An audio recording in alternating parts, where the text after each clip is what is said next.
Hello, welcome to the channel.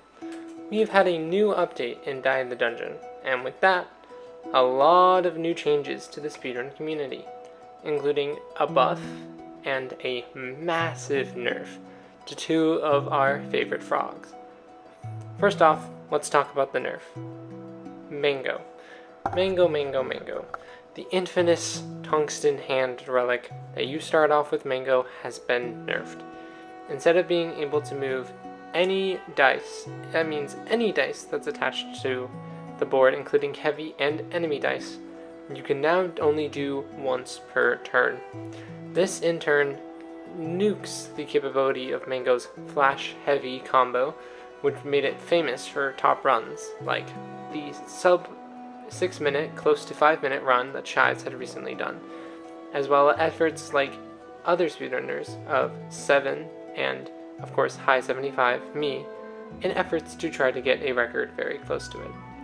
With this, the Mango run and Mango meta seems to be up in arms, with some unclear future for it in the game of DitD the Dungeon. The other starter frog and starter relic adjusted in this update was Cinder, our famous starting frog. Had their original relic, the hidden ace relic, which everyone will start every round off with, has now been updated.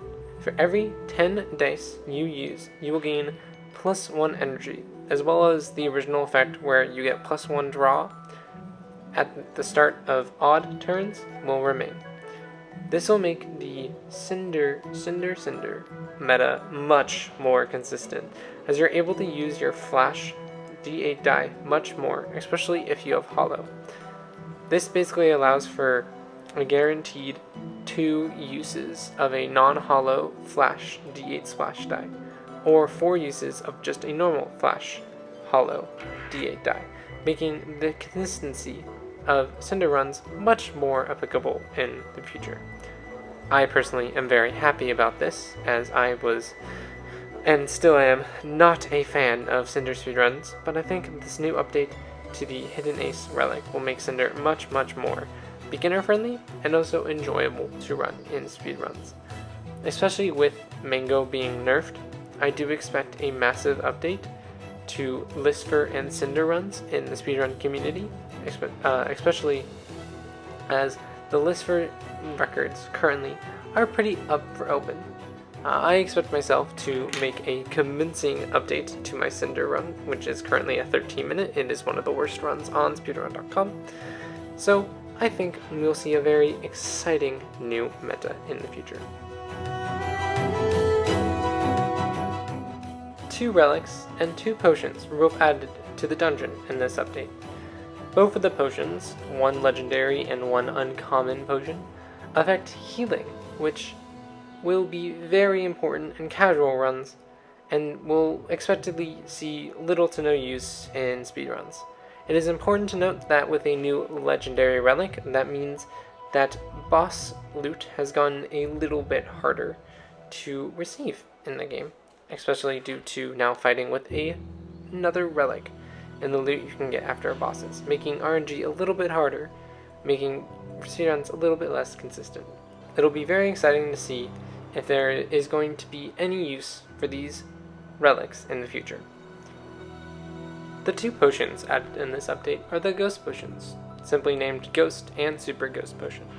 For every enemy killed, specifically in the Ghost Potion, you gain 1d6 dice, and this stacks over time in a run.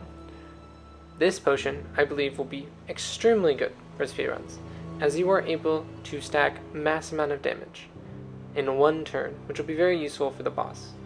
This will be something that will make some of the runs that are a little bit less consistent at the Duke, the last boss in Area 3, a little bit better.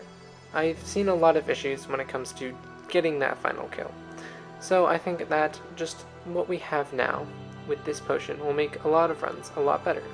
I personally see this potion having a lot of use in lisver runs, as well.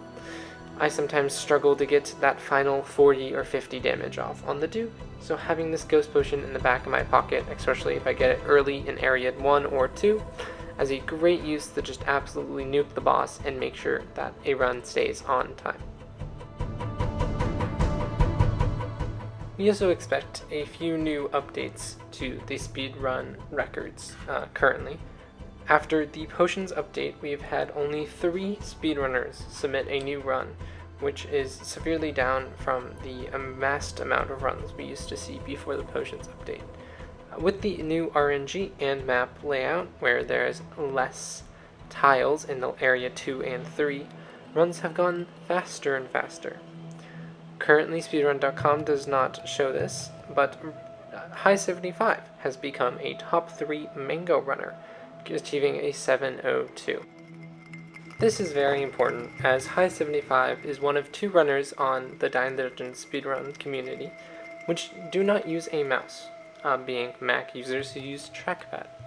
This shows that the accessibility of this game is open for anyone who's willing to play and put the time in, become more consistent, and to boost their skills. For anyone who's really interested in really joining the speedrun community of DitD Dungeon, it is open for anyone, any skill set, of any technological use. It's open for anyone, and it's really, really helpful in the future to see if more and more runners from all around the world and in different devices come together to try to spend away and really see the excellence of speedrunning in this community.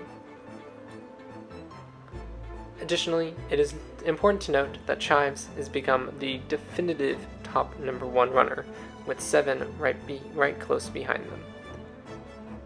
With those 2 at the top, it seems like the top 3 is the spot to chase for currently, but you'll have to fight with High 75 for that last spot. With that, I leave you all to have an amazing day. I hope you join the Discord and the speedrun community of DitD Dungeon. And for any updates, check out the link in the description that links to the speedrun.com/frog. Everyone, have a good night, and make sure to ribbit. See you in the next video.